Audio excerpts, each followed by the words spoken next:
A Navy SEAL and his German Shepherd ran toward a chapel everyone else was told to abandon. The Wildfire was climbing the mountain, but the dog wasn't watching the flames. He was clawing at the chapel floor where a missing boy was trapped with a book wrapped in smoke. That book carried the name of the soldier standing above it, and the name of the dead SEAL he had blamed himself for losing. Someone wanted the chapel burned, not because of the building, but because the truth inside could destroy a powerful man. Then the dog found the final message hidden beneath the bell tower, and the soldier realized the fire he feared had been lying to him for years. If this story grips your heart, comment where you're watching from, share your thoughts, and please like and subscribe to help this channel reach 1,000 subscribers. Bastion Rowe lived at the northern edge of Red Willow Pass, where the last houses thinned into pine forest and the mountain road narrowed into gravel, dust, and old warning signs. Red Willow Pass was the kind of Oregon town that looked gentle from a distance. Morning light fell across cedar roofs in long gold ribbons. Cold streams moved through the valley like silver blades laid carefully between stones. At dusk, the pine ridges turned blue, and chimney smoke rose from cabins as if the town itself were breathing slowly. But Bastion had learned long ago that peace could be a costume. To most people, quiet meant safety. To him, quiet was the pause before a door blew inward, before a radio cracked with bad news, before a man beside him stopped answering. He was 40 years old, a former Navy SEAL, though he rarely said the words out loud. He stood about 6 feet tall, lean and hard in the way of men built for endurance rather than display. His face was clean-shaven, no beard to soften the square jaw or the sharp cheekbones. His dark brown hair was cut short in a military style, a little longer now than regulation would have allowed. Northern weather had tanned and roughened his light skin, and his gray-blue eyes carried the calm of a man who noticed exits before he noticed wallpaper. He wore the same old clothes most days, an olive-gray tactical combat shirt softened by years of washing, frayed at the cuffs and shoulders, faded in patches where rain and sun had taken their tax, earth-brown and moss-green combat pants with worn knees and sagging cargo pockets, old military work boots, and a battered military watch that still kept time more faithfully than Bastion kept sleep. He had come to Red Willow Pass after leaving the service, taking whatever work kept him useful without making him known. He repaired fences, split firewood, rebuilt steps for widows, patched roofs before the autumn rain. People in town called him dependable, which was a polite word for a man who arrived on time, finished the job, and left before anyone could ask him to dinner. His cabin held almost nothing: a narrow bed, a black duffel, 2 spare shirts, a locked metal box beneath the floorboards, a coffee mug with a chipped rim, and Talon. Talon was a male German Shepherd, 4 or 5 years old, with a yellow-black coat, a strong working-line body, upright ears, a powerful muzzle, and amber-brown eyes that seemed to study the world with quiet judgment. An old brown leather collar rested against his thick neck. He had once been trained for search and rescue work around wildfire zones, where smoke could lie, wind could betray, and the smallest change in scent could mean the difference between a living person and a name carved into stone. Talon did not comfort Bastion in the obvious ways. He did not whine when Bastion woke from nightmares. He did not lick his face or demand affection. He simply stood beside the bed, heavy and patient, until Bastion remembered where he was. Not the burning warehouse, not the steel door. Not Levi's voice fading through a radio. Here. Red Willow Pass. Pine trees. Cold floorboards. Dawn coming in blue through the window. Some mornings, that was enough. The wildfire season came early that year. By late June, the grasses along the road had gone pale and brittle. The pines gave off a dry, resinous smell under the sun. The sky remained clear, almost cruelly beautiful, but a thin grayness hung over the far west, too faint to be called smoke and too present to ignore. People still smiled in town. They still bought flour, gasoline, fishing hooks, medicine, and coffee. They still complained about taxes and tourists and the way raccoons treated trash cans like personal invitations, but everyone looked toward the tree line a little longer than usual. On the northern hill above town stood St. Alder Chapel. It was small, made of old cedar and gray stone, with a steep roof, a narrow bell tower, and stained glass windows cracked in places like the skin around an old woman's eyes. Moss grew along the lower stones. Wild grass pushed through the path. A hand-painted sign near the gate had faded until the words looked less written than remembered. To strangers, St. Alder was just a chapel too old to be practical. To Red Willow Pass, it was where wedding vows had been whispered by nervous young men, where widows had sat alone after funerals, where children had been baptized in a ceramic bowl older than most families in town, where candles had been left for miners, loggers, soldiers, lost hikers, runaway daughters, unborn sons, and anyone else the world had misplaced. Bastian had never gone inside. He had passed the road twice, maybe 3 times. Each time Talon had slowed and looked up the hill. Each time Bastian had kept walking. A man could avoid a building if he did not want to know why it felt familiar. That afternoon the wind came from the west, hot and restless. Bastian was outside his cabin stacking split pine beneath a sheet of corrugated tin. Talon lay in the shade, head between his paws, eyes half closed. Then the dog stood. No bark, no growl, just a sudden, complete stillness. Bastian noticed because Talon never wasted movement.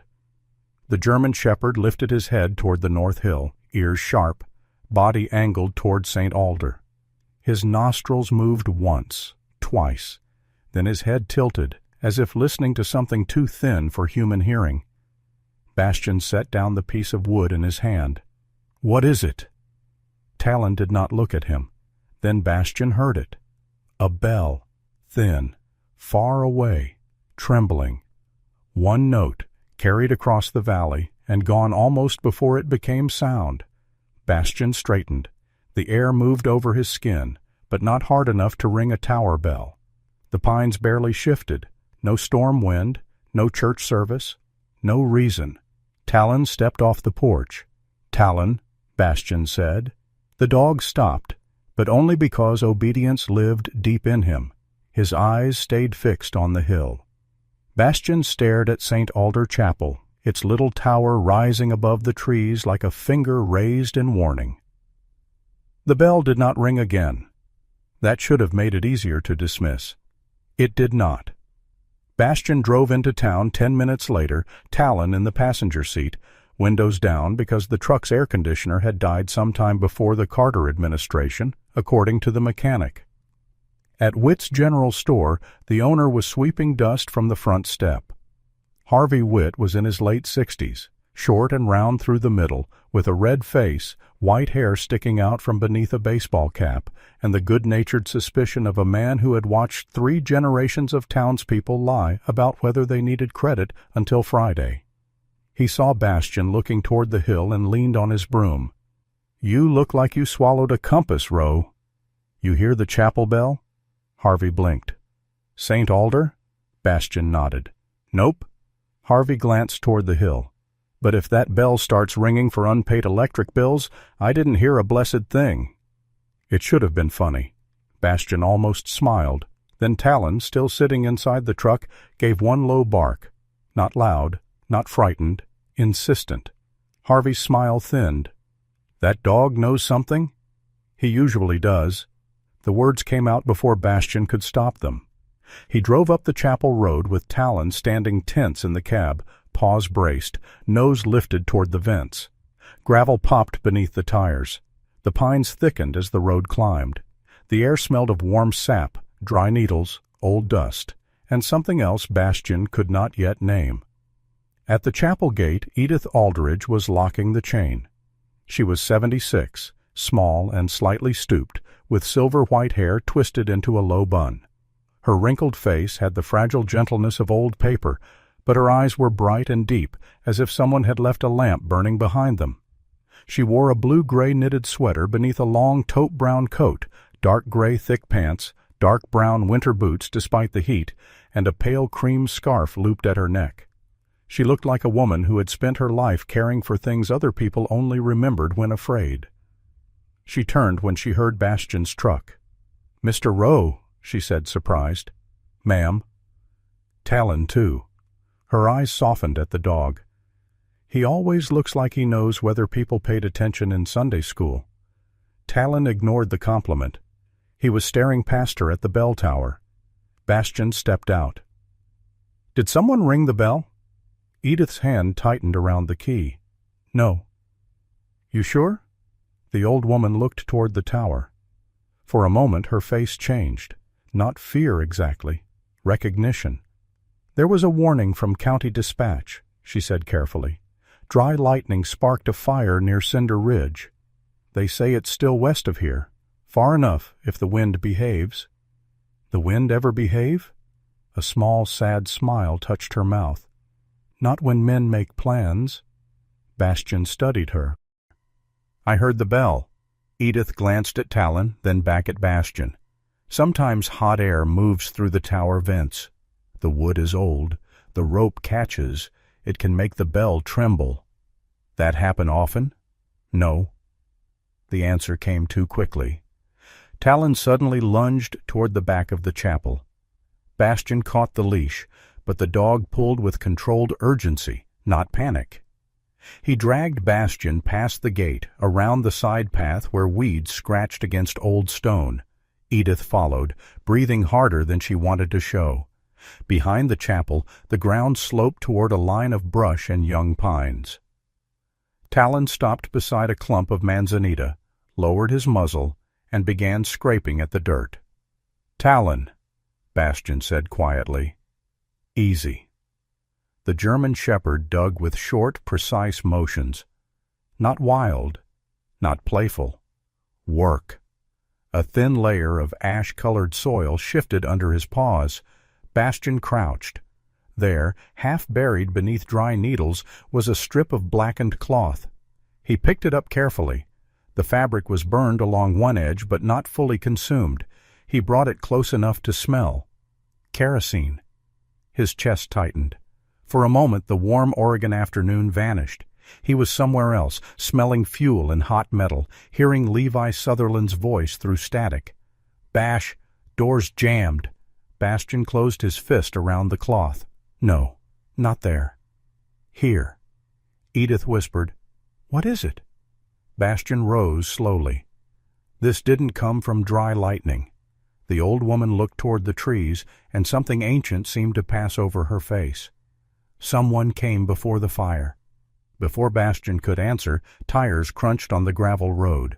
A sheriff's SUV pulled up near the gate, followed by a state fire marshal truck.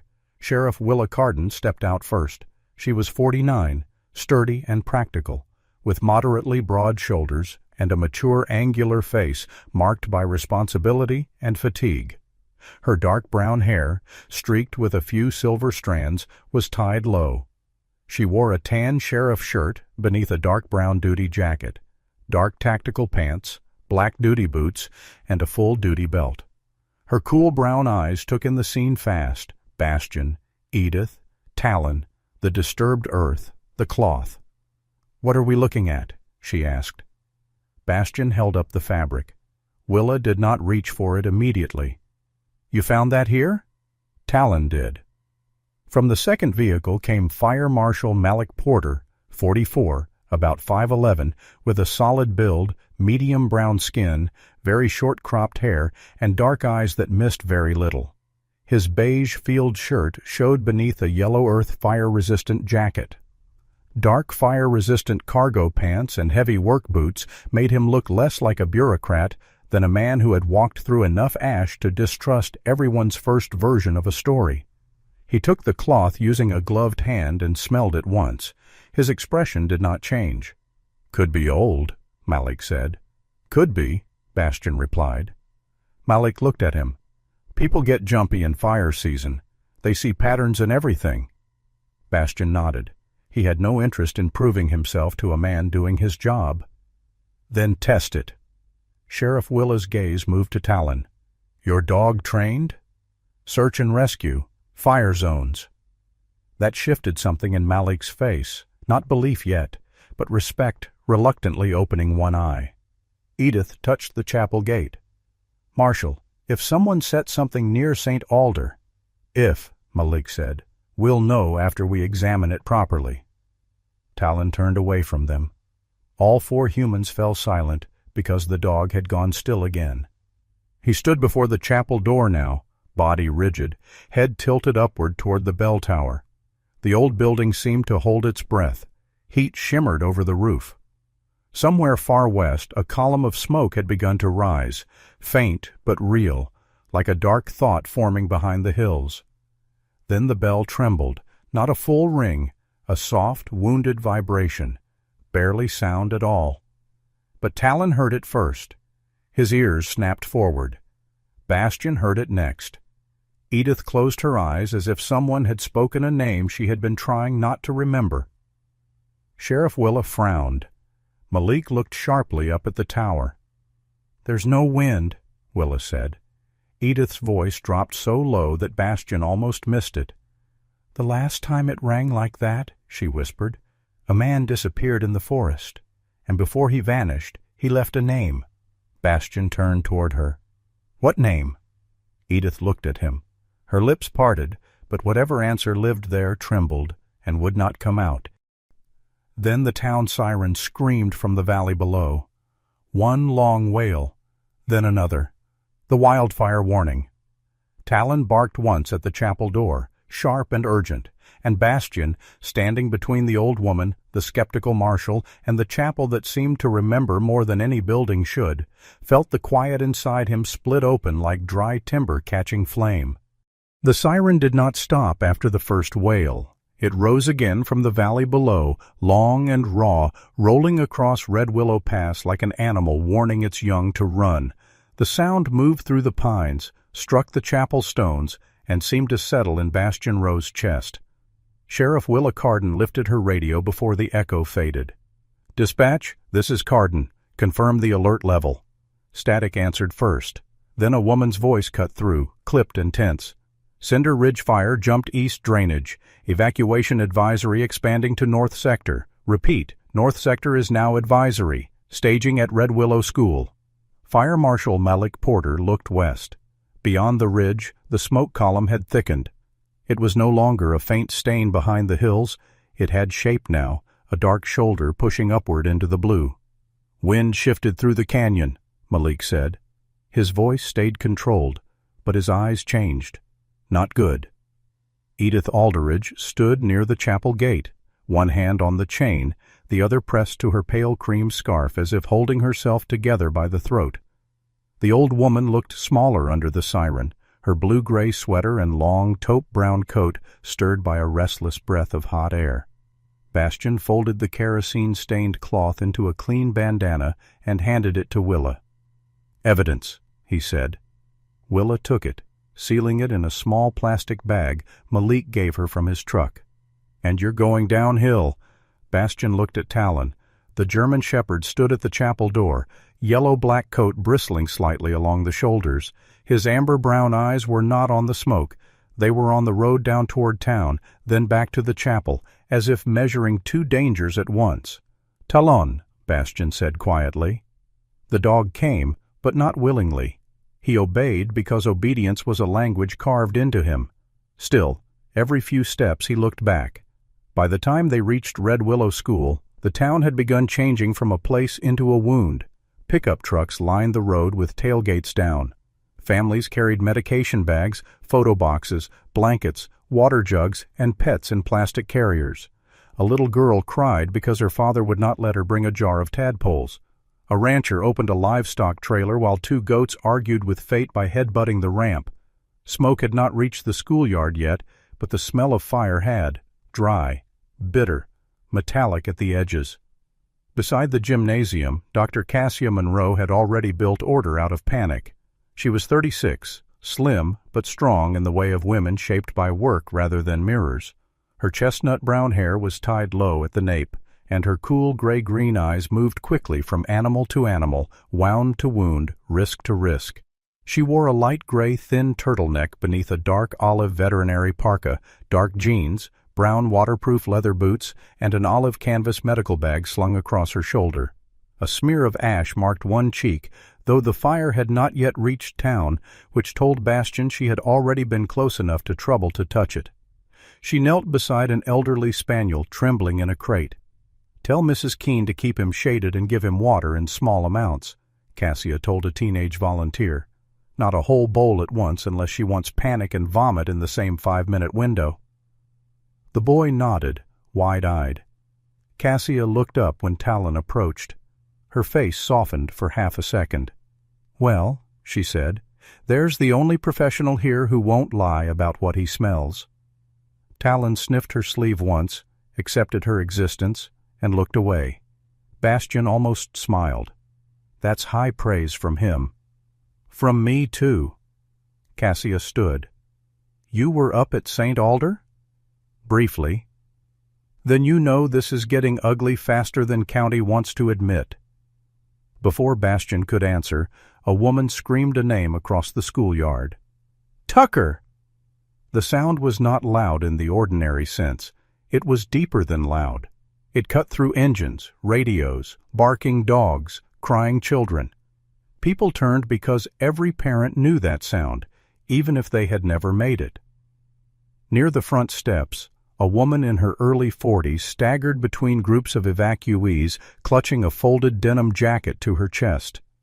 She was thin from strain rather than build, with tangled auburn hair falling loose from a clip, pale skin gone blotchy from fear, and blue eyes so wide they seemed unable to blink. Her name, someone whispered, was Marcy Ames. Marcy grabbed Willa's arm when the sheriff reached her. "He's not on the bus," Marcy said. "They said he was on the school bus, but he wasn't. Tucker wasn't there." Willa's jaw tightened. "When did you last see him?" "This morning. He said he was taking papers to Mrs. Aldridge. He helps at the chapel. He always helps there because—" Her voice cracked. "Because his father used to—" Bastian felt the world narrow slightly. Cassia had gone very still. "How old?" Malik asked. 16, Willa answered, already writing. "Tucker Ames. Light brown hair, thin build." Marcy pushed the jacket forward as if offering evidence to heaven. "This is his. He left it in my truck. He never leaves it.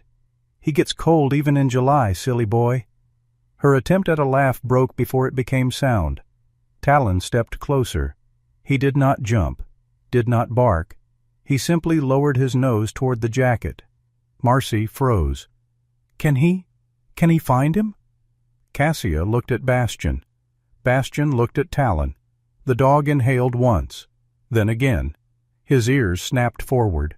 A tremor went through his body, not fear, not excitement. Recognition. Talon turned away from the schoolyard and faced the road back up to St. Alder. Marcy made a small sound, a wounded, hopeful sound that seemed too fragile to survive the smoke. Bastian took the jacket carefully. "Ma'am, does Tucker go into the chapel often?" "All the time," Marcy whispered. "After his father disappeared, he went there whenever he couldn't breathe right in the house." "What happened to his father?" Willa answered before Marcy could. "Dale Ames, missing 8 months, worked mapping timber parcels and drainage zones for private contractors. Search turned up nothing." Malik's eyes shifted toward the smoke. Bastian's hand tightened on the jacket.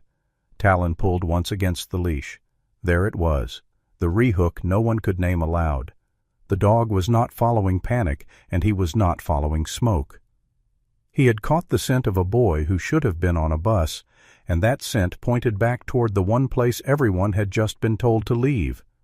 Marcy saw it too. Her shaking stopped. Only her eyes moved. "My son is up there," she said. No one answered quickly enough, so she said it again, quieter, with terrible faith. "My son is up there." Willa turned to Malik. "How much time?" "Not enough for a casual search," Malik said. but may be enough for a fast confirmation if we use the old service road and don't get stupid. Cassia lifted her medical bag. I'm going. No, Willa said. Cassia looked at her. If that boy has smoke exposure, panic shock, a head injury, or a broken limb, your badge won't help him breathe. Willa hated that the argument was good. Her eyes moved to Bastian. You stay on my command. You do not go wandering because your dog gets poetic. Talon isn't poetic, Bastian said. He's usually right. Malik gave him a hard look. Dogs can get scent confused in heavy smoke. Then let's go before it gets heavy. The group moved in 2 vehicles, Willa's SUV and Malik's state truck. Bastian rode with Talon in the back of Malik's truck while Cassia sat beside him, one hand braced on the dashboard, her medical bag wedged between her boots. The road to St. Alder looked different now. An hour earlier it had been quiet. Now every bend seemed to hold its breath. They did not take the main chapel road first. Malik turned onto an older service track that cut through scrub pine and dry grass. The truck bounced hard over ruts.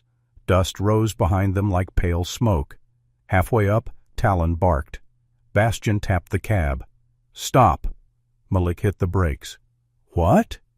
Talon was already at the tailgate, body rigid. Bastian jumped down and let the dog lead them to a break in the brush. There, a section of fire break fence had been cut cleanly through. Not torn by animal, not knocked by weather. Cut. Malik crouched, gloved fingers touching the wire ends. His face lost another layer of skepticism. Fresh, he said. Cassia looked past him. Why cut a fire break fence? To make it easier to pass through, Willa said. Bastian scanned the ground. Or easier for flame to pass through. Talon moved again, nose low. He led them another 20 yards to a shallow hollow where dry pine needles had been gathered in a narrow line, almost hidden beneath loose dirt. At the end of it lay the warped remains of a small plastic fuel can, partially melted, hastily kicked under brush. Malik stood over it for a long moment. This doesn't prove the main fire was set, he said. No, Bastian replied. It proves somebody liked where it was going.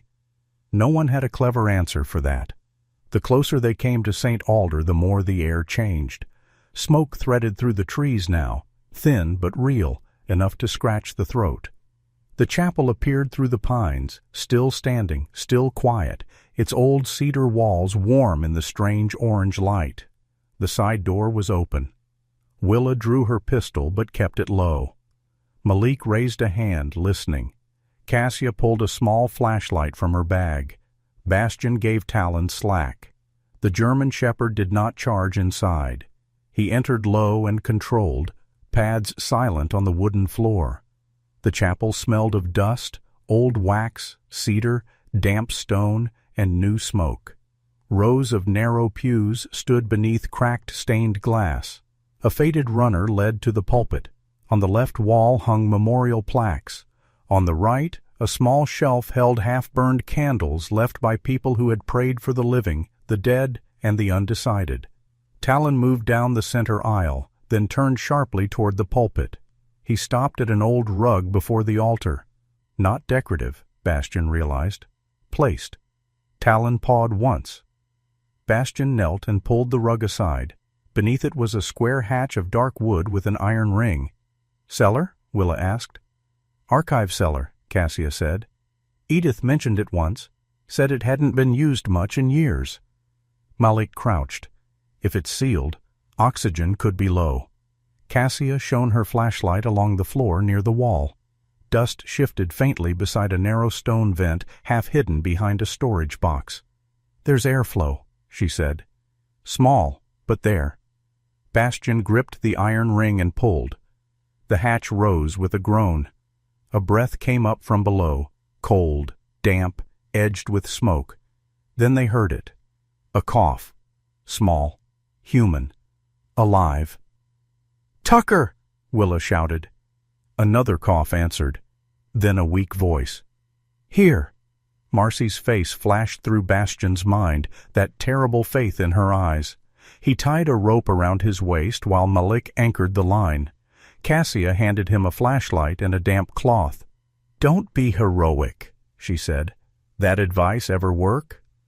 "Rarely, but veterinarians are optimists with invoices." Despite everything, Bastian huffed once through his nose. Then he descended. The cellar was cramped and stone-lined, colder than the chapel above. Boxes crowded the walls.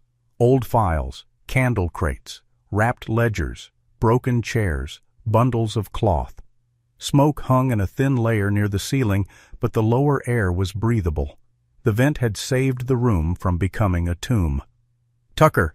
Bastian called. A rustle came from behind several fallen storage boxes. He found the boy wedged in a narrow pocket between a tipped crate and the wall. Tucker Ames was 16, thin and long-limbed, with slightly messy light brown hair plastered to his forehead by sweat. His face was young but sharpened by fear, light skin smudged with dust, brown eyes red from smoke. He wore an ash-gray hoodie beneath an old Navy work jacket, dark blue jeans, and old brown-gray boots. One sleeve was torn. Both hands were locked around a leather-bound book as if it were a life-preserver. Bastian moved the crate enough for Tucker to shift. "You hurt?" "My shoulder. I think I hit it when the box fell." "Can you walk?" Tucker nodded, then winced. "I heard them upstairs." "Who?" "Two men. Not firefighters. They were looking for something." His voice rasped. "I hid because I thought they'd leave. Then the crate fell and blocked the hatch." Bastian wrapped an arm under his shoulder and helped him up. The boy clutched the book tighter. "Leave it," Bastian said. "No." Tucker's eyes sharpened with sudden terror. "No, you don't understand." "What is it?" Tucker swallowed, fighting for breath. From above, Talon barked once, urgent. Time was thinning. Bastian guided Tucker toward the rope. The boy looked at him then, really looked at him, as if matching a living face to something he had feared on a page. "You're Bastian," Tucker whispered. Bastian went still. Tucker's voice broke, but he forced the words out. "I heard them say, if the soldier named Bastian finds that page, everything ends." For a second, the cellar seemed to tilt. Bastian had never seen this boy before in his life. Yet somewhere under St. Alder Chapel, in a breathing room of stone, a frightened teenager held a book that knew his name before he ever walked through the door. Above them, Talon barked again. And this time, the smoke answered from the stairs. Smoke answered from the stairs in a thin gray ribbon. Bastian Rowe did not wait for fear to become a decision. He hooked one arm around Tucker Ames and guided the boy toward the rope. Above them, Talon barked again, sharp and controlled, not panicked. That mattered. Panic wasted air. Talon never wasted anything when lives were still moving. "Pull him up first," Bastian called. Fire Marshal Malik Porter's voice came from above. "Send the boy." Tucker resisted for half a second, clutching the leather-bound book against his chest. Bastian looked at him. "You want to protect it?" The boy nodded, eyes red from smoke, face pale beneath dust. "Then stay alive long enough to tell us why." That reached him. Tucker let Bastian secure the rope around his waist. His ash-gray hoodie was torn at one sleeve, and his old Navy work jacket smelled of cellar dust and fear. He was thin, all elbows and stubborn bones, but the way he held the book told Bastian the boy had inherited something heavier than paper from his missing father.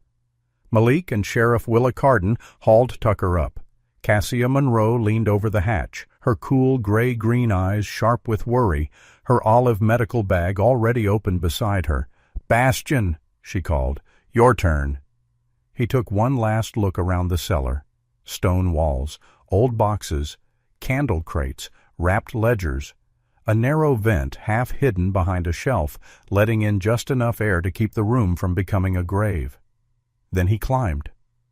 The chapel above looked different now, not because anything had changed, but because the air had. Smoke made the sunlight dirty. It slid through the cracked stained-glass windows in bruised colors, red on the floorboards, blue over the pews, gold along the old pulpit, like a crown placed on a dying king. Cassia had Tucker sitting on the front pew. She checked his pupils, then his breathing, then the bruised angle of his shoulder with the quick tenderness of someone who had learned that care worked best when it did not tremble. "He needs to get downhill," she said. Willa stood near the side door, radio pressed to her ear. The sheriff's dark brown duty jacket was dusted with ash, her angular face tense but not broken. "Road's blocked. Tree down across the main chapel grade. Dispatch says smoke's thickening on the east bend." Malik was at the window, looking out toward the service track. His yellow earth fire-resistant jacket made him look like part of the official world, but his expression had shifted beyond procedure. He had seen the cut fence, the fuel can, the staged pine needles. This was no longer a nervous veteran's imagination. It was a pattern. A voice crackled over Willa's radio. "Sheriff, this is Juno at staging. I've got wind mapping up, but your signal's ugly near the chapel. Keep transmission short." Juno Marks had not yet entered the chapel, but her voice carried the rhythm of someone holding chaos together with wires and stubbornness. At the evacuation command table down at Red Willow School, she sat among maps, radios, and half-dead laptops. A compact 31-year-old fire dispatch coordinator with bright brown eyes, brown-black hair tied in a low ponytail, and a yellow-brown olive dispatch jacket over a dark thermal shirt. People often mistook her dry humor for calm. In truth, it was how she kept fear from taking the microphone. Willa lifted the radio. "We found Tucker alive. Smoke exposure. Road blocked. Need best exit." A burst of static. Then Juno said, "Copy. Hold position for 2 minutes. I'm checking old fire access maps. Do not go west. Repeat, west side is a bad idea unless you've recently become flame-proof." Cassia gave the radio a look. "I like her." Tucker coughed, then bent over the book again. Bastion crouched in front of him. "You said men upstairs were looking for something." Tucker swallowed. "The book. Or a page in it. I don't know." "Why would your father have it?" At the mention of his father, Tucker's face tightened. His brown eyes dropped to the cracked leather cover. "My dad was Dale Ames," he said. "He mapped drainage zones, timber parcels, old property lines. He worked contract jobs for logging companies, insurance people, land developers. Mom said he could look at a hill and tell you where the water wanted to go." Malik turned from the window. "Dale Ames worked for Greer Development," he said. Tucker nodded. For a while, Willa's jaw hardened. Malcolm Greer. Bastion knew the name only from signs around town. Greer Land and Timber, future home of Red Willow Ridge Resort, prosperity through progress. Men with money liked putting soft words on sharp things. "What happened to Dale?" Cassia asked gently. "He started getting scared." Tucker's hand moved over the book. Not scared like someone was going to fire him. Scared like someone already had a place picked out to bury the truth. He kept talking about St. Alder, said if anything happened to him, I had to make sure the book didn't get erased. Bastion looked at the leather cover. "What book is it?" Tucker hesitated, then opened it. The first pages were old enough that the ink had browned. Names filled the lines in careful handwriting. Dates, short notes. Some entries had pressed flowers between the pages, flattened into ghosts. Others held folded scraps of letters. Cassia leaned close. "This isn't a prayer book." "No," Tucker said. "Dad said it was the book of people the town saved when nobody else would." Bastion turned a page with 2 fingers. A widow and 3 children, housed after the winter flood of 1912. A logger burned in the South Camp fire, cared for until his brother arrived. A woman and infant sheltered in the chapel cellar, no questions asked. 2 brothers returned from war, unable to sleep indoors, given work repairing the bell tower. A family whose house had burned, fed for 9 weeks by parish donations. The entries went on and on. Names of the poor, the frightened, the wounded, the ashamed. The kind of people official records often misplaced because they did not arrive with lawyers, money, or anyone important enough to listen. St. Alder Chapel had not only held prayers, it had held proof that mercy had happened. That was the rehook, though no one named it. Bastian stared at those pages and felt something inside him tilt. All his life he had thought records existed to count weapons, orders, casualties, failures. But here was a book that counted kindness, a ledger of rescues so small history would have swallowed them whole if someone had not written them down. Then Talon moved. The German shepherd stepped closer, lowered his nose toward the pages, and gave a soft whine. Not at the old ink, at the last section. Tucker turned pages faster now, past older handwriting, past newer notes, until they reached entries written in a different hand.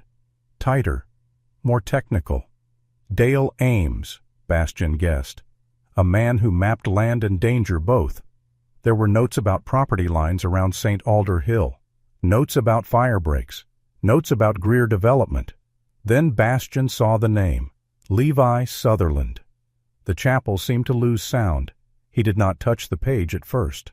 Levi's name sat there in black ink, calm and impossible, as if the dead had learned to wait patiently for the living to catch up.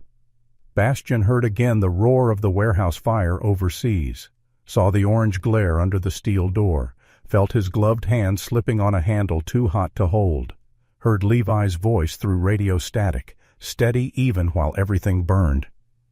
Bash, listen to me. He had not listened.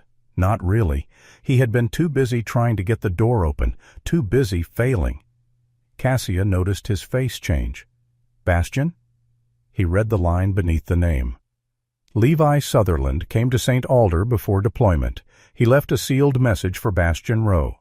Do not release unless Bastian comes in person. Tucker looked from the page to Bastian. That's you. Bastian stood so quickly the pew creaked behind him. Edith knew? His voice was quiet, but the quiet had teeth. Willa raised the radio slowly. Juno, patch me to Edith Aldridge at staging. Now. Static hissed. A few seconds passed. Then Edith's voice came through faintly, old and shaken. Sheriff? Bastian took the radio from Willa. No one stopped him. Why? He asked. Silence. Then Edith breathed his name like a confession. Mr. Rowe. Why did you have something from Levi? Another silence. Under it, the chapel creaked softly in the heat. Levi came to St. Alder 11 days before his last deployment, Edith said. He was not alone in spirit, though he came alone in body. He said if he did not return, there might be one man who would carry a guilt that did not belong entirely to him. Bastian closed his eyes. Entirely. The word struck harder than a full accusation. He left instructions, Edith continued, voice breaking. He said not to send it unless you came here yourself. He feared the truth, given too soon, might destroy what was left of you. Bastian laughed once, no humor in it. So you decided for me. I tried to find you after the news came. Your unit would not release information. Letters came back, numbers failed, years passed, and I told myself silence was mercy. Mercy, Bastian repeated. Talon pressed against his leg. The pressure was firm, grounding. Bastian looked down. The dog's amber eyes held him in the present with a loyalty that did not ask questions because it already knew the answers hurt. Bastian handed the radio back to Willa. He did not forgive Edith. Not then. Forgiveness was too large a word for a room filling with smoke. He only looked at the page again, and for the first time in years, the shape of his guilt changed. It did not vanish. It moved, like a wounded animal lifting its head because it had heard another sound in the dark. Talon suddenly turned away from the book. He walked toward the rear of the chapel, past the small room where altar cloths and candle boxes were stored. His nose moved along the lower wall, then stopped at a panel of old cedar boards. He sniffed again, pawed once, and looked back at Bastian. Malik frowned. What now? Bastian went to him. Airflow. Cassia knelt beside the boards.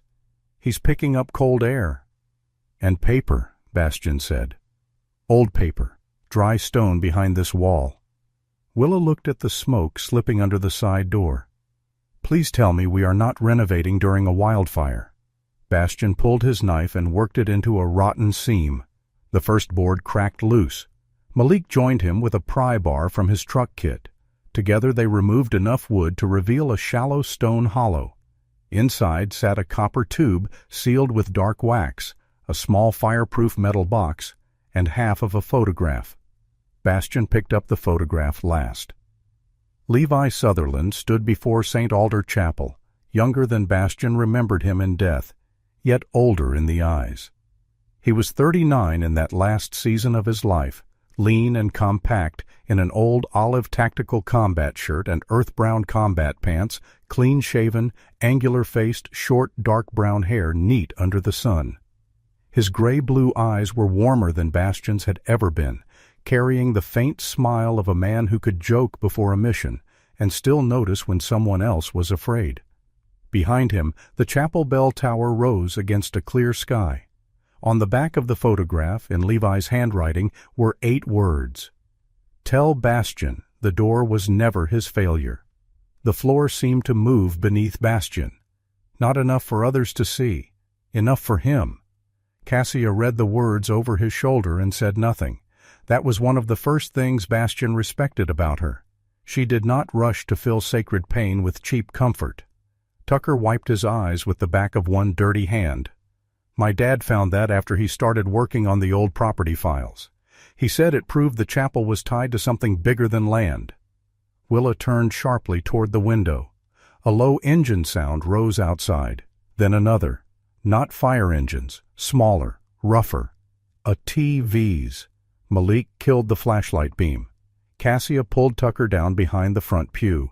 Bastian slid the photograph and copper tube into his shirt pocket, then moved toward the side window. Through a crack in the old glass, he saw 2 men riding up the service track. Both wore smoke masks pushed up on their heads and work jackets with no official markings. One had a radio clipped to his chest. The other carried a red fuel can. Tucker looked once and went white. "Greer's men," he whispered. They came back. Talon stepped in front of the boy, body low, teeth barely visible, a silent wall of yellow-black muscle and decision. Outside, one man lifted his radio. A hard voice crackled through the open air. "Find the book. If you can't find it, burn the cellar. Ashes don't testify." Bastian's hand closed around the old photograph in his pocket. For years he had believed the past was a locked door. Now the door had opened, and someone outside was bringing fire to close it again. Malcolm Greer arrived at the evacuation command center as if disaster had sent him an engraved invitation. He stepped from a black SUV beside Red Willow School, where families had gathered under a sky turning slowly from blue to dirty copper. He was 53, tall at nearly 6'1", with a polished, controlled build and a long, clean face that seemed designed to reveal nothing by accident. His dark brown hair, silvered slightly at the temples, was neatly combed despite the wind. His charcoal turtleneck and premium navy field jacket looked too clean for a man standing within reach of a wildfire. His fitted dark trousers had no ash on them. His dark leather boots looked as if they had never had to hurry through mud. Only his eyes betrayed him. Cold gray, or perhaps very dark brown under the smoke-hazed light, they moved across the schoolyard not with concern, but calculation. A frightened town looked different to different people. To a pastor, it was a flock. To a sheriff, a responsibility. To Malcolm Greer, it looked like leverage. He found a folding table near the gym entrance and began speaking to those gathered there in a calm, generous voice. "I know St. Alder Chapel means a great deal to this town," he said. "If the worst happens, Greer land and timber will help rebuild, not just a chapel, a future. Red Willow Pass deserves to step into a new chapter." Some people listened with desperate gratitude. Fear-made promises sound warmer than they were. A man holding a sleeping toddler nodded. An elderly couple whispered to each other. Someone said, "That's decent of him." Edith Aldridge heard it from a bench near the gym wall. She looked smaller than she had at the chapel, her pale cream scarf twisted between both hands. Her silver-white hair had loosened from its low bun, and the lines around her mouth deepened as Greer spoke. To others, he sounded like rescue. To Edith, he sounded like a shovel striking coffin wood. Sheriff Willa Carden crossed the schoolyard toward him. "Mr. Greer," she said. He turned, offering a careful smile. "Sheriff, I was just assuring folks my company is prepared to help." "You're not part of Incident Command." "No, of course not. I wouldn't interfere." Men like Greer always said that, while standing exactly where interference did the most good. Willa's cool brown eyes held his. "Then step back from the evacuation table." For 1 second, his smile thinned. Then it returned, naturally. Behind Willa, Fire Marshal Malik Porter had spread photos across the hood of his truck. The kerosene-stained cloth, the cut firebrake fence, the melted fuel can, the ATV tracks pressed into dust near the old service road. Malik's serious face was set in hard lines, his yellow earth fire-resistant jacket streaked now with ash from the hill. "These indicate an illegal secondary ignition path," he told Willa when she joined him. "Not proof of who set it, not yet, but the pattern is deliberate." Willa glanced toward Greer. "And if that path conveniently pushes flame toward St. Alder, then someone is using a natural fire as cover." The words felt heavier than accusation. At the command table, Juno Marks worked with 3 radios, a county laptop, a portable scanner, and a tangle of cables that looked like a nest built by nervous snakes. She was compact and quick-moving, her brown-black ponytail tucked behind one ear beneath a headset. Her yellow-brown olive dispatch jacket was open over a dark gray thermal shirt, and a notepad sat beside her elbow, already crowded with timestamps, wind shifts, road closures, and angry little stars she drew beside things she hated. She looked up. "Sheriff Malik, I got something from the metal box Bastion found. Partial recovery. The files are old but not dead." Willa leaned in. "Show me." Juno turned the laptop.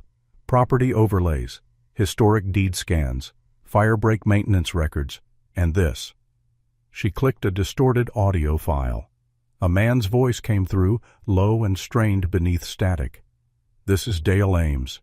If this reaches anyone outside Greer's office, St. Alder Hill was never transferable private land. The chapel records prove it. Greer knows. He needs the old ledger gone before rezoning. Fire season gives him the perfect excuse. Evacuate the hill, lose the chapel, declare the slope unstable, buy out the frightened families below market rate." Edith covered her mouth. Juno paused the file. "There's more, but the next segment is corrupted.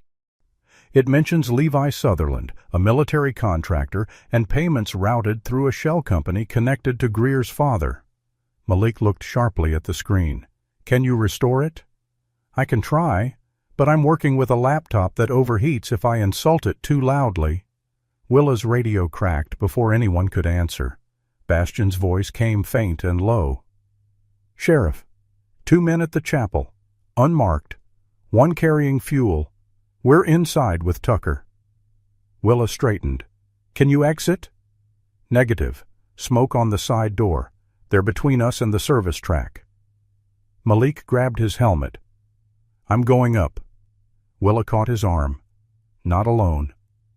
Juno was already pulling up maps. "East slope is worsening. West access is blocked. There's an old drainage spur south of the chapel, but it's rough. If you send a truck, send something with clearance and a driver who has made peace with suspension damage." Willa keyed her radio. "Bastion, hold position. We're coming." Inside St. Alder Chapel, holding position felt like waiting inside the throat of a dragon. Bastion, Cassia, Tucker, and Talon crouched behind the open cedar wall in the narrow stone hollow. The space was cramped, barely deep enough to hide them and the copper tube, metal box, and leather ledger. Dust coated Bastion's sleeves. Smoke slipped through gaps in the old boards, thin but persistent, the kind that did not rush because it knew it would eventually own the room. Outside the hollow, boots moved across the chapel floor. One of Greer's men was broad and heavy, with a shaved head, reddish stubble, and a work jacket stretched tight across his shoulders. The other was narrower, nervous, with stringy blonde hair tucked under a cap and a long face that kept turning toward the windows. Neither looked like a professional arsonist. That almost made them more dangerous.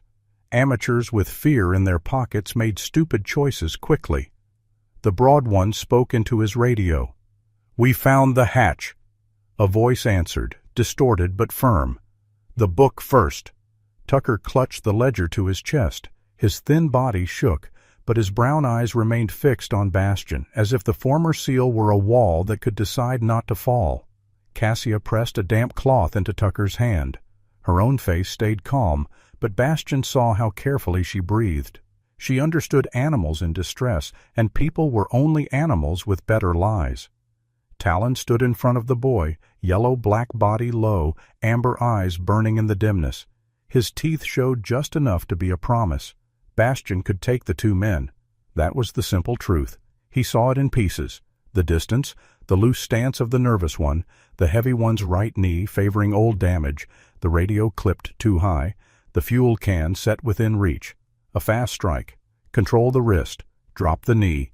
Use the pew for leverage. End it before either man understood the fight had begun. But Tucker was behind him. Cassia was unarmed. The chapel was old, dry, and already breathing smoke. In the field, violence was sometimes clean because everything around it was already broken. Here, violence could turn a hidden boy and an old chapel into kindling. So Bastian did the harder thing. He waited. And waiting brought back the door. Not the chapel door, not the cellar hatch. The other one, the steel door, the one glowing red around the edges, while Levi Sutherland's voice cracked through the radio, steady when no man had any right to be steady. "Bash, get them out." Bastian's breath shortened. The stone hollow shrank. Smoke became heat. Heat became memory. Memory became a hand around his throat. Cassia noticed first. She shifted slightly, blocking Tucker's view of him. No pity in the movement, just protection. Then Talon turned. The German shepherd pressed his muzzle into Bastian's palm. Heavy, warm, real, not heroic, not dramatic, just a dog reminding a man that the past had no scent in this room unless he fed it. Bastian closed his fingers once against Talon's fur. He inhaled slowly. Cedar, smoke, old paper, damp stone, dog, here, not there.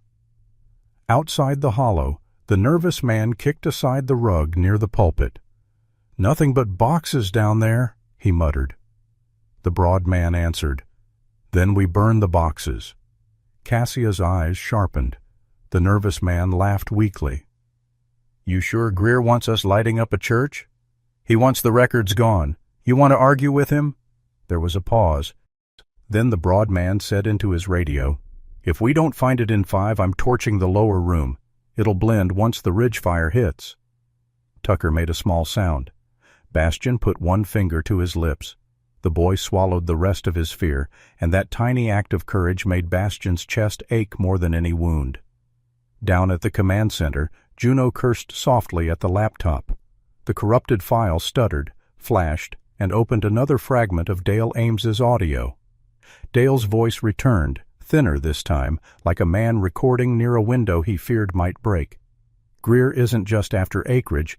His family name is in the St. Alder ledger, not as donors, as debtors. His grandfather was sheltered after the South Ridge burn, then helped falsify deeds against the families who saved him. Malcolm knows the ledger proves it.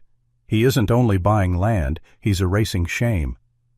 Juno stopped breathing for a second. Edith began to cry, silently. Willa looked across the yard at Malcolm Greer, who was now comforting a frightened elderly man with one hand on the man's shoulder and his eyes on the evacuation map. That was the rehook no one could ignore. Greer was not trying to destroy a building because of money alone. He was trying to burn the page where history remembered what his bloodline had done. Willa's face hardened. "Juno, save that file in 3 places." "Already doing 4, Juno said. "I have trust issues and external drives." Malik grabbed his keys. "Let's get our people out." Back in the chapel, a crack sounded overhead. One stained glass panel near the east wall split from heat stress, not shattering yet, just drawing a bright line through the image of a painted alder tree. Red light spilled across the floorboards. The broad man outside the hollow lifted the fuel can. Bastian moved. Not with noise, not with anger, with decision. He slipped from the stone recess and closed the distance before the man finished turning. One hand trapped the wrist holding the can. The other drove the man's arm down against the back of a pew. The can fell, thudding but not spilling.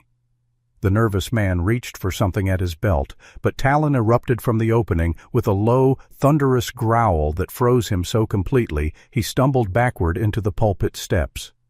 "Don't," Bastian said. The word was soft. That made it worse. Cassia pulled Tucker from the hollow and pushed him behind the altar rail. "Stay low." The broad man tried to twist free. Bastian shifted his weight and pinned him hard enough to make the man gasp. Willa's voice burst over the radio clipped to the man's chest. "This is Sheriff Carden. Put down any accelerants and step away from the chapel interior. State Fire Marshal is en route. You are being recorded." The nervous man lifted both hands instantly. The broad man stopped fighting, but hatred shook through him like a trapped wasp. Then the radio on his chest crackled with another voice, smooth, controlled, familiar from campaign signs and public meetings. "Leave the lower room," Malcolm Greer said. "There are other ways to make ash." Bastian looked at the radio. For the first time, Malcolm Greer's hand was visible in the firelight, even if the man himself was miles below pretending to be generous. At the command center, Juno shouted, "I got the Levi file!" The small video window on her screen stuttered open. She patched the feed toward Malik's tablet and Willa's radio channel. The image was grainy, broken with static, but the face was unmistakable from the old photograph. Levi Sutherland. He sat in a dim room, clean-shaven, angular-faced, wearing an old olive tactical combat shirt. His dark brown hair was cut short, his gray-blue eyes tired but steady. He looked directly into the camera like a man speaking across death and refusing to whisper. "Bastian," Levi said, the audio cracking. "If you're seeing this, I didn't make it back. Listen carefully. The fire didn't start from the enemy side." The video froze. Juno slammed a key. No, come on!" The screen went black. At that same instant, the stained glass above the chapel nave cracked fully with a sharp singing sound. Heat breathed through the gap. Talon barked once toward the ceiling. Bastian looked up as colored shards trembled in their frame, smoke coiling around them like dark fingers. And somewhere between the dead man's unfinished sentence and the living fire pressing closer, Bastian understood that the truth was no longer hidden. It was racing the flames. The stained glass did not fall all at once. It trembled first. A fine singing crack moved through the image of the painted alder tree above the chapel nave. Red and gold light shook across the floorboards, broken by smoke. For one strange second, St. Alder Chapel looked less like a building and more like an old saint wounded in battle, still standing because surrender would be impolite. Bastian Rowe kept one hand locked around the broad man's wrist and the other pressed hard between the man's shoulder blades. The dropped fuel can rested near the pew, close enough to matter, not close enough to spill. Talon stood between Tucker Ames and the second intruder, teeth showing just enough to make the nervous man reconsider every poor decision that had led him into a church with a German shepherd. Cassia Monroe pulled Tucker lower behind the altar rail. "Keep breathing through the cloth," she said. "Small breaths. Don't try to be brave with your lungs." Tucker nodded, pale and shaking, clutching the leather ledger to his chest. The boy's brown eyes kept flicking toward the broken windows, then back to Bastian, as though he was trying to decide whether adults were still useful in a world that had caught fire. Sheriff Willa Carden's voice cracked through the radio clipped to the broad man's chest. "Bastian, status."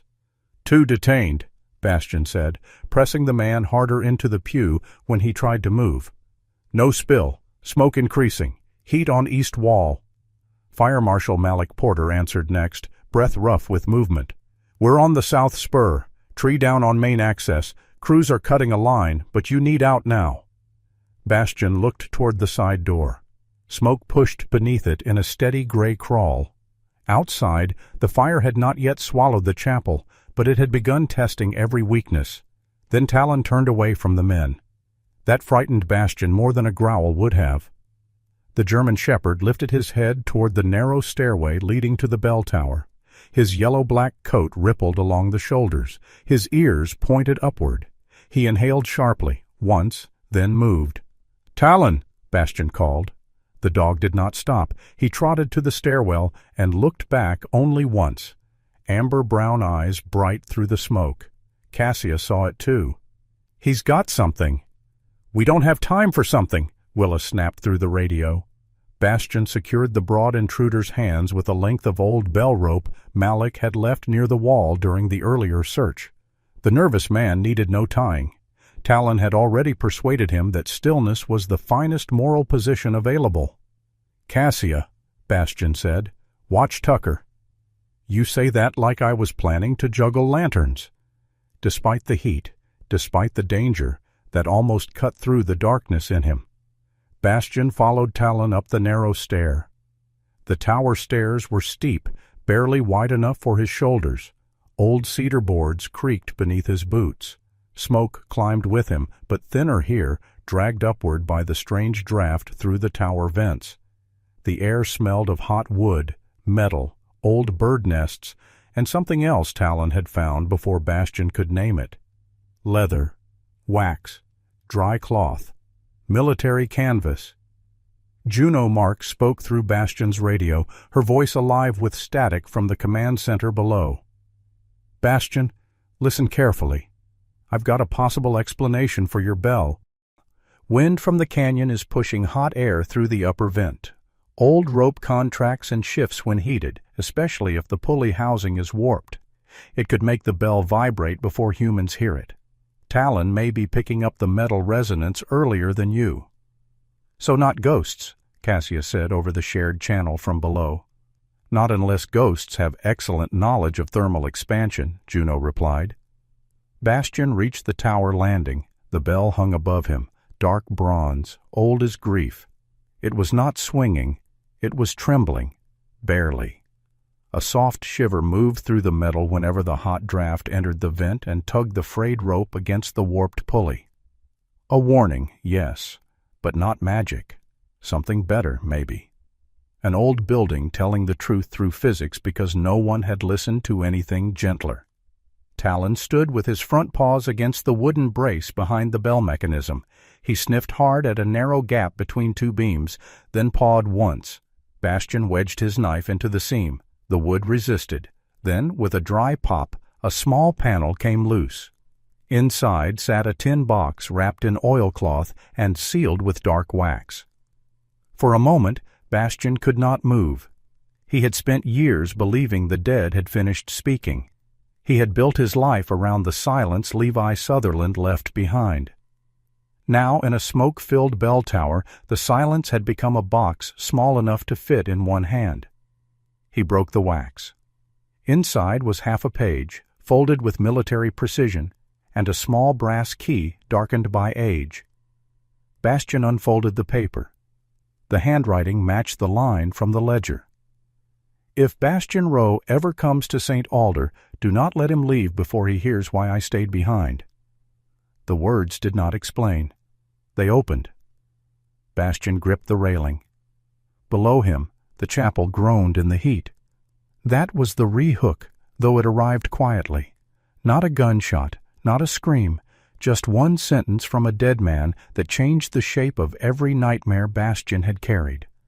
Levi had not written, "Tell him he failed." He had not written, "Tell him I forgive him." He had written something worse and kinder. "Hear why I stayed behind." Stayed, not was trapped. Stayed. Talon pressed against Bastian's leg, grounding him before the tower and the past could tilt together. "Bastian?" Cassia called through the stairwell. He swallowed. "I found a key." Edith Aldridge came through the radio, her old voice trembling. Willa must have patched her in from the evacuation site. "The Alder room," Edith said, "under the pulpit. The little brass key opens it." "What is it?" "A stone room beneath the chapel. older than the main floor. It was used during floods, fires, and worse things than weather. People hid there when the town had no law worth trusting. Bastian closed the box. What else is in it? Edith's breath shook. Truth, I suppose. St. Alder always did keep too much of it. He descended fast, but controlled. Downstairs, the detained men were still in place. Malik's voice came through the radio, closer now, saying he was less than 5 minutes from the south wall if the smoke did not turn. 5 minutes, Cassia said. In emergency language, that means yesterday. Bastian moved to the pulpit. Beneath the old wooden platform, partly hidden by a faded runner, he found a small brass plate shaped like an alder leaf. The key fit. A panel clicked. The floor opened with a reluctant sigh, revealing narrow stone steps descending into darkness. Tucker stared. I never knew that was there. Most people didn't, Edith whispered through the radio. That was the point. Bastian looked at Cassia. You and Tucker stay up. Cassia stared back at him. Absolutely not. Cassia. If that room has old recordings, medical supplies, dust, mold, or another coughing teenager, you'll need me. Also, you have the emotional restraint of a hand grenade right now. Tucker made a strangled sound that might have been a laugh if fear had not sat on it. Bastian almost argued. Then Talon went down first. That settled it. The alder room was colder than the cellar, stone-walled and low-ceilinged, with a narrow vent that pulled smoke upward and away in thin threads. Shelves lined the walls. Some held old blankets sealed in waxed cloth. Others held ledgers, deed cases, metal boxes, hand tools, lanterns, and small bundles labeled by year. This was not a storage room. It was a memory vault. Bastian found Levi's box on a shelf marked with a strip of faded tape. LS. Personal. Hold. His hand hovered over it. Cassia stood beside him, silent now. Her usual sharpness softened into something steadier. Tucker stood behind them, still holding the St. Alder ledger, watching like a boy at the edge of a grave that might finally speak. Bastian opened the box. Inside lay a small analog recorder, a wrapped memory card, and a folded note. Juno's voice came through the radio. If the recorder has charge issues, Cassia, check for a hand crank or battery compartment. A lot of old emergency kits kept universal cells. Cassia found spare batteries in a side slot, still sealed in plastic. Juno, if we survive this, I'm buying you the least terrible coffee in town. I accept your suspiciously low standard. The recorder clicked. Static hissed. Then Levi Sutherland's voice filled the stone room, older than memory, closer than death. Bash, Levi said. Bastian shut his eyes. The nickname hit harder than the heat upstairs. If you're hearing this, I didn't make it back. And you're probably angry. Good. Angry means you're still alive enough to argue with me. A faint breath. A small laugh, tired and real. I need you to hear the part I couldn't say on comms. The fire in that warehouse didn't start from the enemy side. I found the transfer records, equipment shipments, false manifests, contractors moving things through the wrong hands. One of the companies was tied to Greer's money. Not Malcolm directly, maybe not then, but the family network was there. Bastian's fists clenched. Levi continued. When the fire started, I knew someone was cleaning the room, burning the proof.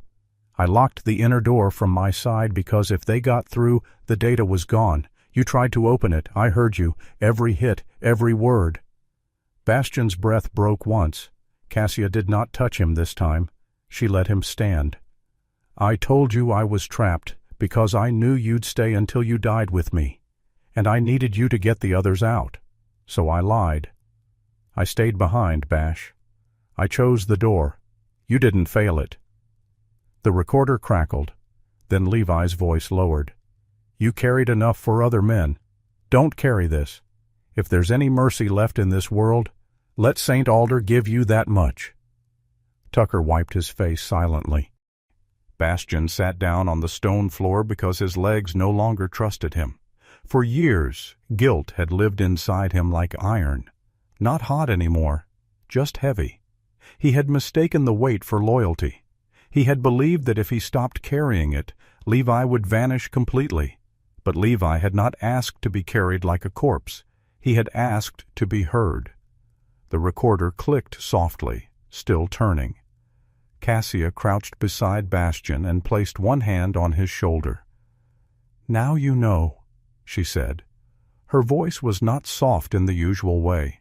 It was practical, almost blunt, and because of that it did not insult him. "But knowing the truth won't save us if you sit here and wait for the roof to come down."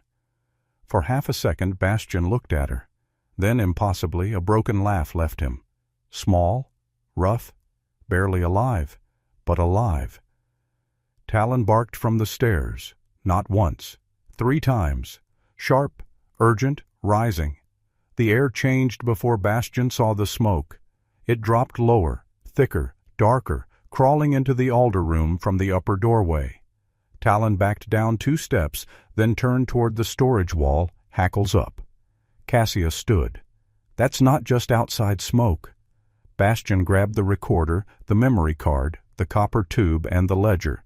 He shoved them into the fire-resistant pouch from Levi's box. Upstairs, something crashed. Then came the unmistakable flare of new fire. Not the forest. Inside. One of Greer's men had found another way to light the rear storage area. Bastian rose. The past did not leave him clean. It left him hollowed and shaking. But in the hollow space, something new stood up. Not peace, purpose. He looked at Talon, who waited at the foot of the steps, yellow-black body braced against the smoke, amber eyes fixed on him. Bastian tightened the pouch strap across his chest. "This time," he said quietly, "we open the door." Talon turned and climbed toward the fire, and Bastian followed. The fire entered St. Alder Chapel like a thief who knew the house. It did not roar through the front doors or explode through the windows. It found the rear storage room first, licking up old cloth, dry cedar shelves, paper labels, and boxes of candle stubs left from weddings, funerals, and prayers spoken by people long gone. Then it began to climb. A black seam of smoke crawled along the ceiling above the nave. Ash drifted down onto the pews where generations had sat shoulder to shoulder, wearing Sunday coats, work shirts, mourning veils, wedding flowers, and all the small costumes human beings put on when asking heaven to notice them. St. Alder Chapel did not fall. Not yet. It creaked like an old animal struck in the ribs, still standing because it had stood through too much to collapse politely now. Bastian Rowe came up from the alder room with the fire-resistant pouch strapped tight across his chest. Inside were the St. Alder ledger, Levi Sutherland's recording, the wrapped memory card, the copper tube, and the proof Dale Ames had died trying to preserve. The pouch felt heavier than gear, heavier than ammunition. It carried names. Talon bounded up the stone steps ahead of him, then stopped at the threshold. The German shepherd's yellow-black coat caught the red wash of firelight. His ears stood rigid. His amber-brown eyes searched the smoke not like a frightened animal, but like a trained rescuer reading a battlefield written in scent. Cassia Monroe came next, one arm around Tucker Ames. The boy's thin body shook with coughing. His ash-gray hoodie was darkened by soot at the sleeves, and his old Navy work jacket hung crooked from his bruised shoulder. "Small breaths," Cassia told him, pressing a damp cloth to his mouth. Her chestnut-brown hair had partly loosened from its low tie, and soot marked the edge of her jaw. "Do not argue with me or your lungs. I promise your lungs are worse negotiators." Tucker tried to smile. It became a cough. The 2 men who had entered the chapel for Greer were no longer their immediate problem. The nervous one had fled when Malik's voice came over the radio. The broad one, still bound at the wrists with bell rope, had stumbled out the side door before the rear wall caught. He would not get far. Sheriff Willa Carden and Fire Marshal Malik Porter were closing in from the south spur. But the main exit was gone. Smoke had thickened near the side door. Heat pressed from the rear storage room.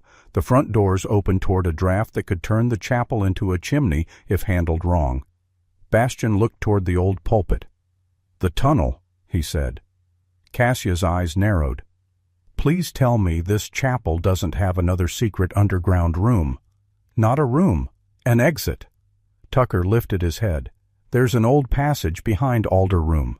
Mrs. Aldridge told me once it was too narrow and dirty to use." Bastian almost answered that too narrow and dirty was better than on fire, but Talon was already moving.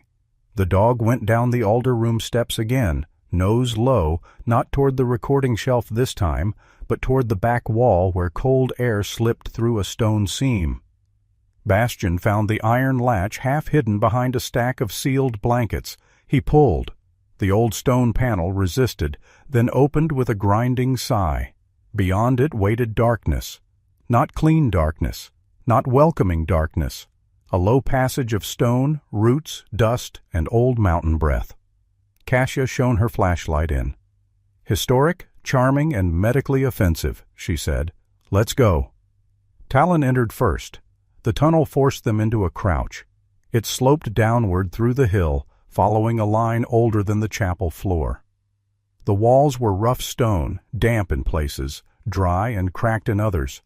Thin vents cut upward toward the slope, pulling in threads of smoky air mixed with cooler drafts from outside. It was not safe, but it breathed. That was enough. Talon moved ahead in short bursts. He would stop, lower his muzzle, test the air, then turn his head toward Bastian.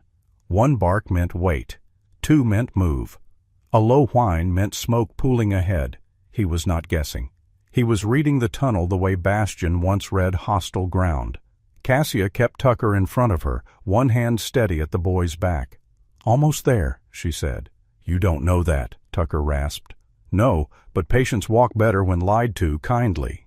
A small, cracked laugh escaped him before another cough bent him double. Bastian took the rear, clearing fallen boards and loose stone with one hand, while keeping the evidence pouch tight against his body. Every sound in the tunnel became something else in his mind. The crack of heating roots became distant gunfire. A falling clump of dirt became metal buckling. The glow behind them became the edge of a steel door. He had heard Levi's confession. He knew now that he had not abandoned his friend. But the body is slower to forgive than the soul. His hands still remembered burning metal. His lungs still remembered smoke. His heart still knew the old command. Get them out, even if you leave part of yourself behind. Talon stopped at a bend in the tunnel and looked back. The dog's eyes met his through the low smoke. No pity, no demand, just presence. A living creature saying without words, "Keep moving, old soldier. The fire has lied to you long enough." Bastian inhaled through the damp cloth over his mouth. Cedar, stone, smoke, dog, here, not there. They reached the tunnel's end near a stone door partly covered by roots. Bastian shoved his shoulder against it. Pain flashed through his arm, but the stone shifted. Cassia helped with one hand while keeping Tucker upright with the other. Together they forced it open. Cooler air struck them. They emerged into a narrow cut behind the chapel, where the hill dropped toward a ravine choked with ferns, charred brush, and blackened pine trunks. The sky above was the color of heated copper. Embers drifted like evil fireflies. For one holy second, they were out. Then a voice said, "That is far enough." Malcolm Greer stood 20 feet away beside a dark utility ATV, his premium field jacket streaked with ash but still too clean for the hell around him. His black leather gloves were on now. Beside him stood a younger man in a fitted gray jacket, sharp-faced and pale, holding a flare gun with both hands. The young man looked like an office assistant who had followed greed too far into the woods and was just now discovering it had teeth. Greer's cold eyes went to the pouch on Bastian's chest. "You have property that does not belong to you." Bastian stepped in front of Cassia and Tucker. Talon moved slightly left, placing himself between Greer and the boy. "This," Bastian said, "this belongs to the people you tried to erase." Greer sighed as if disappointed by poor manners at a dinner table. "Mr. Rowe, People down there are frightened, confused. They need reconstruction, jobs, roads, money. What they do not need is an old book filled with sentimental accusations." Tucker's voice came weak but clear. "My father didn't die for sentiment." Greer looked at him then, and for the first time the polish cracked. "Your father should have taken the offer." Cassia's hand tightened around Tucker's shoulder. Bastian felt the boy go rigid. Greer recovered his smooth tone. "Give me the ledger and the devices. I have a private helicopter staged beyond the South Ridge. I can have the boy in a hospital in 20 minutes. Refuse, and I will make sure everyone knows you kept a smoke-injured child on this hill because you wanted to play soldier in a burning church." There it was. Not fire, not a weapon. Something colder. A man turning compassion into a trap. Bastian understood then why Greer had lasted this long. He did not always need to force people. He simply found what they loved and placed a price tag on it. Tucker pulled away from Cassia enough to stand straighter. "No," he said. Cassia looked at him. "Tucker." "No." His voice shook, but it did not break. "My dad didn't hide that book so it could be traded for me." Cassia's eyes turned wet with anger. "Do not become heroic while your lungs are staging a rebellion." But she did not tell him he was wrong. That was the re-hook, small and fierce. The boy who had been rescued from a cellar was now protecting the truth that had rescued his father's name. He was weak, soot-stained, barely able to breathe, yet for one moment the whole burning hill seemed to lean toward his refusal. Greer's face hardened. The younger man shifted uneasily. "Mr. Greer, maybe we should go." Greer snatched the flare gun from him. "Enough!" Malik's voice shouted from below. "Greer, drop it!" Sheriff Willa and Malik had reached the lower trail, both moving through smoke and loose dirt. Willa's dark duty jacket was blackened at one sleeve, her pistol drawn but pointed low. Malik's fire-resistant jacket was scratched by brush, helmet tilted back, eyes locked on the flare gun. Greer looked from them to Bastian, then to the tunnel entrance. The calculation was visible. If the passage burned, anything still inside the chapel might be lost. If the slope destabilized, the confusion would buy him time. Greer raised the flare gun toward the open stone doorway. Talon heard it before anyone else, not the flare, the hill. A deep, dry crack moved beneath the ground above Greer, like a giant knuckle breaking. Roots, burned hollow under the soil, gave way one by one. A sheet of ash slid down the slope. Talon lunged. Bastian shouted, "Talon!" The German shepherd did not go for Greer's throat. He went for the coat. He hit Greer hard at the side, teeth catching the premium fabric near the hip, powerful shoulders driving the man backward. Greer cried out, staggered, and fell away from the spot where he had been standing. The hillside collapsed. A burning pine trunk crashed down across the ATV, showering sparks. Dirt and embers slid over the place Greer had occupied a heartbeat earlier. The flare gun spun from his hand into the ash. For one stunned moment, no one moved. Malcolm Greer was alive because the dog he would have let burn had pulled him out of death's reach. Talon scrambled backward, but a second charred limb dropped hard across the slope, trapping him behind a tangle of burning branches and loose stone. Not crushed. Not yet, but boxed in by heat and smoke. Bastian's world narrowed to the shape of his dog. Talon stood beyond the burning limb, one front paw lifted, ears still up. Smoke curled around him. His amber eyes found Bastian. He did not howl. He did not beg. He simply looked at him with calm, unbearable trust. Willa shouted from below, "Bastian, get clear! The slope is still moving!"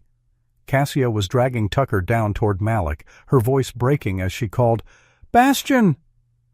Greer lay coughing in the dirt, staring at Talon with something like terror.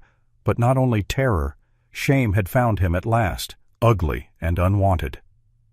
Bastian took off his old olive-gray tactical shirt-jacket layer and soaked it from Cassia's dropped water pouch. His hands moved without shaking now. He wrapped the wet fabric around his forearms. The fire hissed nearby. In his memory, Levi's voice returned. "Go, Bash." For years, that word had been a command he hated. Now it became a choice he refused. Bastian looked at Talon, then at the burning limb between them. "Not this time," he said, and he went back into the smoke. Bastian Rowe went back into the smoke. No one followed him at first, not because they lacked courage, but because the hillside itself was still moving. Dirt slid in black sheets around the fallen pine. Roots snapped beneath the ash. Embers rolled down the slope like small red eyes searching for something else to devour. Sheriff Willa Carden shouted his name from below, her voice rough with smoke and command. Bastian heard her. He did not stop. Talon stood beyond the fallen trunk, half hidden in gray-black smoke, his yellow-black coat dulled by ash. One front paw hovered above the ground. The German shepherd did not howl, did not thrash. His amber-brown eyes stayed on Bastian with a calm that was harder to bear than fear. For years Bastian had dreamed of a door he could not open. A steel door, red at the edges. Levi Sutherland behind it, voice steady through static, telling him to go. Now there was no door, only a burning trunk, a slope ready to collapse, and a dog who had never once left him alone with the ghosts. Bastian wrapped the wet olive-gray fabric around his forearms and dropped low. The air near the ground was still brutal, but thinner, less poisonous than the smoke above. He crawled the last few feet, feeling heat bite through his old combat pants at the knees. "Talon," he said, not loudly. The dog's ears twitched. "Stay with me." The words were ridiculous. Talon had been staying with him since the first night Bastian woke from fire dreams with a hand reaching for a weapon that was not there. Talon had stayed through silence, bad weather, empty rooms, and all the mornings when Bastian had only gotten up because the dog needed feeding. Still, Bastian said it again. "Stay with me." He found a broken iron fence rail half buried under ash, likely torn loose from the chapel's rear boundary when the first slide came down. He wedged it under the fallen pine, braced one boot against a stone, and pushed. The trunk did not move. Heat roared up the bark. Bastian's shoulders locked, his jaw clenched. Pain flashed across his arms, bright and clean. For 1 second the old memory came back so sharply he tasted metal. His hands on the warehouse door, his voice breaking as he called Levi's name. Then the memory changed. Not vanished. Changed. He heard Levi's recorded voice, not the one from the nightmare. "I chose the door." Bastian pushed again. The trunk shifted an inch. Talon lowered his head and pulled his injured paw free, but loose branches trapped his collar. Bastian reached through heat and smoke, fingers closing around the old brown leather. The buckle jammed. "Of course," he rasped. "Now you decide to accessorize." Talon blinked at him, solemn as a judge. Bastian almost laughed, which would have been a terrible use of oxygen. He slipped his knife under the strap and cut the collar free. The leather snapped. Talon surged forward just as the trunk dropped again behind him, throwing sparks into the smoke. The dog stumbled. Bastian caught him with both arms. For a heartbeat, they were still. Man and dog crouched in the ash, both breathing hard, both alive. Then Talon did what Talon had always done. He saved the rescuer. The German shepherd bit gently but firmly into Bastian's sleeve and pulled downward, forcing him lower as a wave of hotter smoke rolled over them. Bastian followed. Talon limped toward a narrow cut between rocks where cooler air slipped upward from the ravine. Bastian kept one hand on the evidence pouch, the other on Talon's back. This was the re-hook of the soul. Bastian had gone into the smoke believing he was saving the dog, but the dog was still guiding him out. The rescue was not a line from hero to helpless. It was a circle. Loyalty moving both ways. A broken man and a burned-pawed dog dragging each other back into the world. Below the slope, Cassia Monroe fought to reach them before Malik stopped her with one arm. "Ground's not stable," he warned. Cassia's eyes were wet, furious, and fixed on Bastian. Soot streaked her light skin. Her chestnut-brown hair had fallen loose around her face, and her dark olive veterinary parka was torn at the cuff. "If he dies after making that dramatic exit, I'm going to revive him just to insult him." Malik Porter, steady even in chaos, gave her a grim look. "That may be medically motivating." Then Bastion and Talon appeared through the smoke. Malik moved first. He climbed just far enough to grab Bastion's arm. Cassia took Talon's weight immediately, dropping to one knee beside the dog.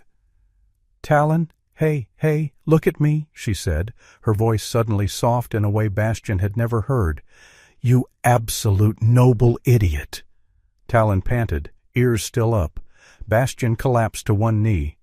Willa reached him, her dark duty jacket blackened at one sleeve, her angular face tight with relief she refused to admit.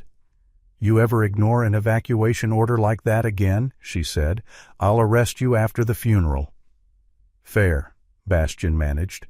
Behind them, Malcolm Greer was being pulled to his feet by Malik's deputy volunteers from the lower trail. Greer's premium jacket was torn where Talon had dragged him. Ash streaked his polished face. For once, he looked less like a man who owned maps and more like a man who had discovered the ground could vote against him. Willa stepped toward him. "Malcolm Greer, you're under arrest for reckless endangerment, evidence tampering, conspiracy to commit arson, and whatever else my district attorney can stack high enough to block your view." Greer's mouth opened. Willa leaned closer. "Save it. The dog you tried to burn just saved your life. Try not to make that look worse." At the command center below, Juno Marks transmitted the recovered files to the county server, the State Fire Investigation Office, and 2 backup drives she labeled with increasingly rude names. The files included historic land maps, Dale Ames's audio statement, evidence of illegal secondary ignition points, Greer's Shell Company records, and Levi Sutherland's recovered testimony. By nightfall, the fire crews cut a defensive line that stopped the main burn from taking the whole hill. But St. Alder Chapel did not survive untouched. The rear roof collapsed. The storage room was gone. The prayer hall was blackened. Several pews had burned down to twisted ribs. The stained glass shattered across the floor in bright fragments, catching moonlight through smoke like colored tears. Yet the stone foundation stood. The east wall stood. The bell tower stood. In the morning, when the smoke thinned, the people of Red Willow Pass climbed the hill in silence. No one came like tourists. They came like family approaching a hospital bed. Edith Aldridge reached the chapel door first. The 76-year-old keeper of St. Alder stood small before the burned entrance, her blue-gray sweater dark with soot at the sleeves, her pale cream scarf trembling in the wind. She placed one wrinkled hand against the blackened wood and finally wept. Not loudly. Just enough for the old chapel to know someone had noticed its pain. Bastion stood behind her with Talon at his side. Cassia had wrapped Talon's injured paw in clean bandage. The dog hated the bandage with quiet dignity, lifting the paw now and then as if personally offended by medical science. Edith turned to Bastion. "I kept Levi's message too long," she said. "I told myself I was obeying him. Then I told myself I was protecting you, but sometimes fear dresses itself as mercy and hopes no one notices." Bastion looked at the chapel, the burned beams, the standing tower, the ash where prayers had once been. The old anger was still there, but it had lost its throne. "I don't know what would have happened if you'd found me earlier," he said. Edith's eyes filled again. Bastion added, "Maybe I wasn't alive enough to hear it then." That was not easy forgiveness. It was something sturdier. A door left unlocked. Nearby, Tucker Ames stood with his mother, Marcy. The boy's face remained pale from smoke exposure, but his eyes were clear. He held the St. Alder ledger open on a portable table Juno had carried up from the school. His mother, thin and auburn-haired, kept one arm around him as if the world might still try to steal him if she loosened her grip. Tucker wrote his father's name carefully. Dale Ames protected the record, protected the hill, protected what others tried to erase. His hand shook on the last word. Marcy covered his hand with hers. Sheriff Willa officially reopened Dale Ames's missing person case before noon. Malik confirmed the secondary ignition points as deliberate. Juno, after 3 nights without proper sleep, announced that if anyone saw tears in her eyes, it was digital smoke from emotionally unstable hard drives. Cassia bandaged Talon again that afternoon beneath a surviving alder tree near the chapel steps. "You are not licensed to save villains," she told the dog. "Next time, submit paperwork." Talon looked at her with solemn patience. Bastion, sitting nearby on a charred stone block, let out a laugh. It was small, rough from smoke, unpracticed, but it was real. Cassia stopped winding the bandage for half a second, because that laugh sounded like a man returning from somewhere far away, carrying less than he had carried before. Weeks passed. Red Willow Pass rebuilt St. Alder the way mountain towns rebuild what matters. Not quickly, not neatly, but together. Ranchers brought lumber. Retired teachers brought old photographs. Children gathered unburned stones from the slope. Firefighters helped raise temporary beams.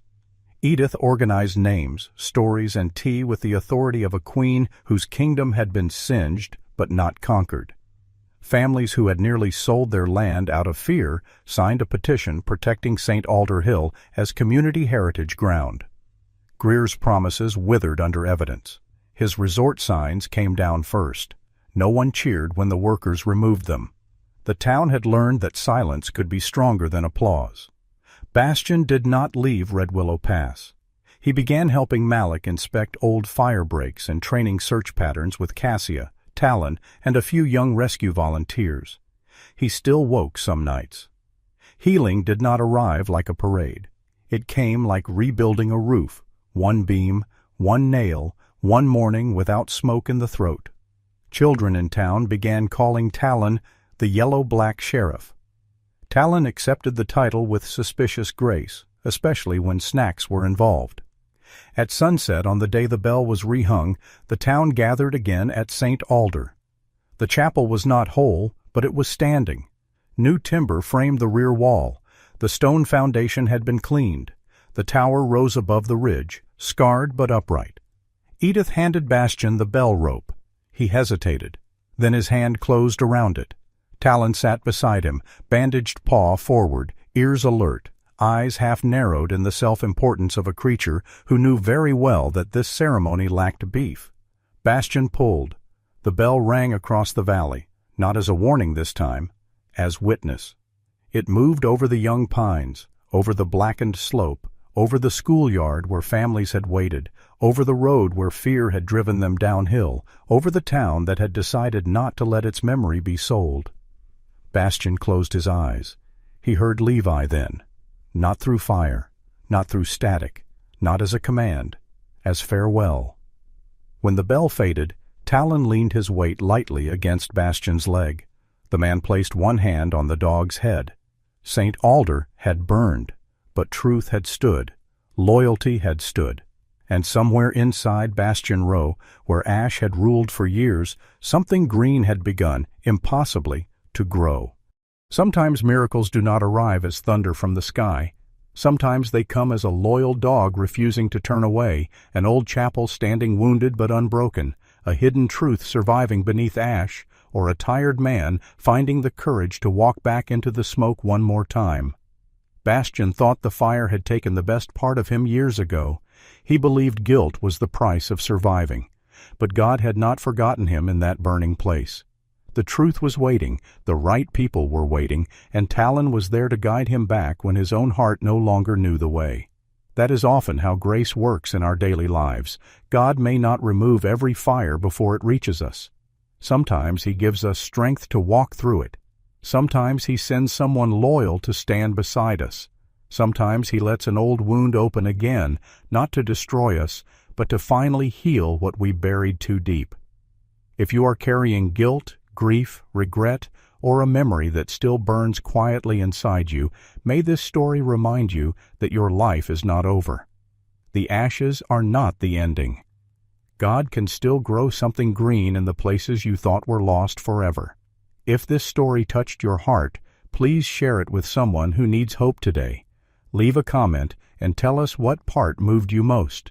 And if you want more inspirational stories of courage, loyalty, faith, and healing, please subscribe to the channel. May God bless you, protect you, comfort your heart, and guide your path through every fire you are facing.